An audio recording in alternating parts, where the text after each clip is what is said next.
জাতীয় সংসদ দ্বিকক্ষ বিশিষ্ট করার সুপারিশ করবে সংবিধান সংস্কার কমিশন। খসড়া প্রস্তাব অনুসারে জাতীয় সংসদের নিম্নকক্ষে আসন থাকবে 400টি, নির্বাচন হবে বর্তমান পদ্ধতিতে।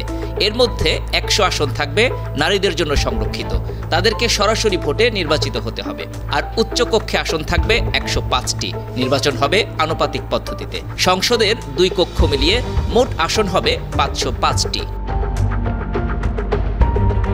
একই সঙ্গে সাংবিধানিক একনায়কতন্ত্র ঠেকাতে বা এক ব্যক্তির কাছে যাতে ক্ষমতা কুক্ষিগত না হয়ে যায় সে ব্যাপারে বেশ কিছু সুপারিশ করবে কমিশন। ক্ষমতার ভারসাম্য আনতেই এসব সুপারিশ করা হবে।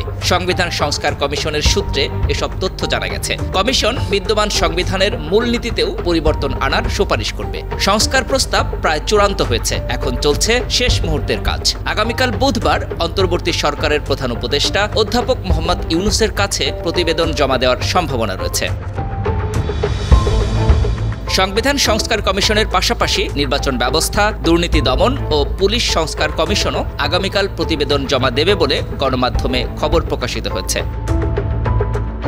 সংশ্লিষ্ট সূত্রে জানা গেছে, সংস্কার কমিশনগুলো নিজ নিজ ক্ষেত্রে বেশ কিছু মৌলিক পরিবর্তন আনার প্রস্তাব করবে। তাদের প্রতিবেদনে মূলত 2 ধরনের সুপারিশ থাকবে। কিছু হবে স্বল্প মেয়াদে বাস্তবায়নযোগ্য, আর কিছু বাস্তবায়ন হবে দীর্ঘমেয়াদে। এর মধ্যে কিছু সুপারিশ বাস্তবায়ন করতে হলে সংবিধান সংশোধন করতে হবে। যেহেতু এখন সংসদ নেই, সে কারণে নির্বাচনের মাধ্যমে একটি সংসদ গঠন না করা পর্যন্ত সংবিধান সংশোধন বা সংস্কারের সুযোগ নেই।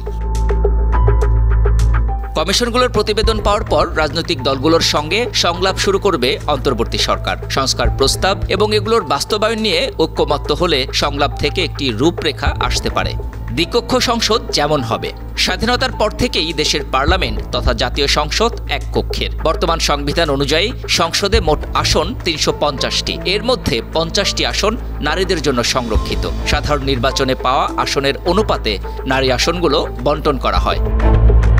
সংস্কার কমিশনের খসড়া প্রস্তাবে বলা হয়েছে, নিম্নকক্ষের 400টি আসনে নির্বাচন হবে বর্তমানে প্রচলিত পদ্ধতিতে। আর উচ্চকক্ষে মোট 105 আসনের মধ্যে 5টি আসন থাকবে রাষ্ট্রপতির হাতে। তিনি এই 5 আসনে সংসদ সদস্য মনোনয়ন দেবেন। সমাজের পিছিয়ে পড়া বিভিন্ন অংশের প্রতিনিধিত্ব নিশ্চিত করতে রাষ্ট্রপতির কাছে 5টি আসন দেওয়ার প্রস্তাব করা হচ্ছে।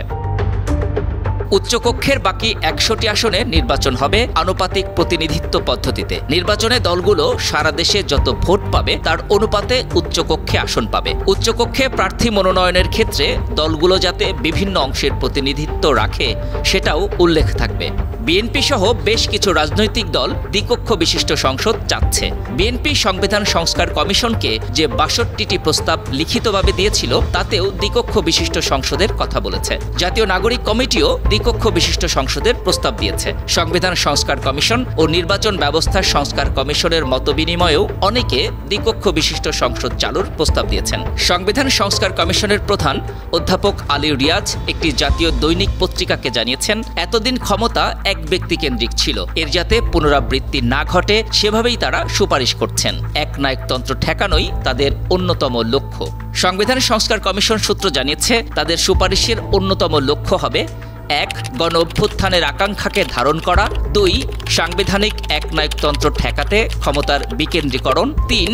একজন ব্যক্তি সর্বোচ্চ কত মেয়াদে প্রধানমন্ত্রী হতে পারবেন তা নির্দিষ্টকরণ, 4. প্রধানমন্ত্রী একই সঙ্গে দলীয় প্রধান ও সংসদ নেতা যাতে না হতে পারেন সেই বিধান রাখা, 5.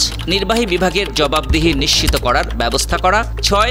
নির্বাচনকালীন অন্তর্বর্তী সরকারের বিধান প্রণয়ন করা, 7. প্রধানমন্ত্রী ও রাষ্ট্রপতির মধ্যে ক্ষমতার ভারসাম্য আনা, 8. নির্বাহী বিভাগ, আইনসভা ও বিচার বিভাগের মধ্যে ক্ষমতার ভারসাম্য রাখার ব্যবস্থা, 9. বিচার বিভাগের স্বাধীনতা নিশ্চিত করা, 10. এছাড়া সাম্য, মানবিক মর্যাদা ও সামাজিক সুবিচার এই 3টিকে সংবিধানের মূলনীতি করা। এই 3টির পাশাপাশি আরও 2টি মূলনীতিও যোগ করা হতে পারে। এক ব্যক্তিকেন্দ্রিক ক্ষমতার যাতে পুনরাবৃত্তি না ঘটে এমনভাবে সুপারিশ করা হবে। পাশাপাশি নির্বাহী বিভাগের জবাবদিহি নিশ্চিত করা, ব্যক্তি ও প্রতিষ্ঠানের মধ্যে ক্ষমতার ভারসাম্য আনা, ক্ষমতার অপব্যবহার বন্ধের বিষয়গুলো গুরুত্ব দেওয়া হবে। দীর্ঘমেয়াদে অবাধ, নিরপেক্ষ ও সুষ্ঠু নির্বাচন অনুষ্ঠানে কার্যকর নির্বাচন ব্যবস্থা গড়ে তুলতে প্রস্তাব তৈরি করেছে কমিশন। নির্বাচন কমিশনকে শক্তিশালী করতে আইন পরিবর্তন করে কিছু প্রাতিষ্ঠানিক পরিবর্তনেরও সুপারিশ করবে কমিশন।